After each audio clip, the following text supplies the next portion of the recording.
Cette vidéo a pour but de proposer des contenus pédagogiques et techniques à une nageuse benjamine de niveau national. Pour cela, nous avons comparé son 50 mètres nage libre avec celui de la championne de France minime de 2007. Cette comparaison s'est faite sur 8 données chiffrées données par ELAR, à savoir un temps de réaction de 0,8 secondes, un temps de vol de 1 seconde 22, une distance de coulée de 5 secondes 32, un temps aux 15 mètres de 7 secondes 76, ainsi qu'un temps aux 25 mètres de 13 secondes 76, un temps aux 50 mètres de 31 secondes 2 et une fréquence de bras de 48.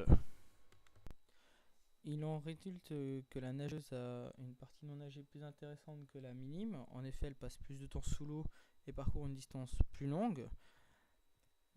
Sachant que la vitesse de nage sous l'eau est plus rapide que celle à la surface, je propose de maintenir ce point fort. Concernant la partie nagée, il s'avère que la benjamine a des temps supérieurs à celle de la minime et une fréquence plus élevée. Elle atteint un retard de 0,4 secondes après 15 mètres et ce retard atteint 3 secondes 40 aux 50 mètres. Dès lors, pour combler ce retard, nous pourrons proposer un travail technique portant sur la prise des appuis, un travail sur l'amplitude et un travail sur le retour aérien de la nageuse. Et pour finir, nous pourrons proposer un exercice regroupant ces 3 thèmes de travail. Concernant la prise d'appui, nous pourrons proposer 2 exercices, à savoir 5 mouvements en avant, 3 en arrière. Afin de réussir cet exercice, il faudra que la nageuse soit gainée, ce qui lui permettra de reculer. Ensuite, concernant l'exercice de crawl polo, il s'agit de nager la tête relevée. Ceci implique un redressement du mètre couple, d'où une augmentation de la résistance. Et afin de contrer cette résistance, la nageuse devra avoir des appuis plus courts et proches du corps.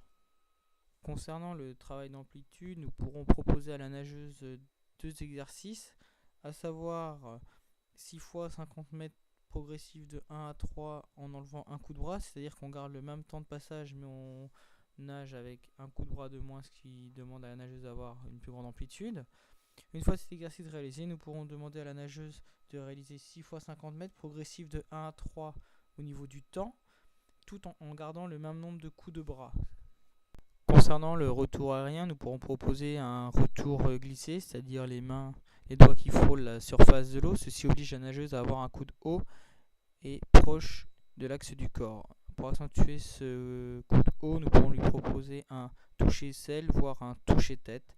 Ceci afin d'éviter toutes les résistances dues au tangage.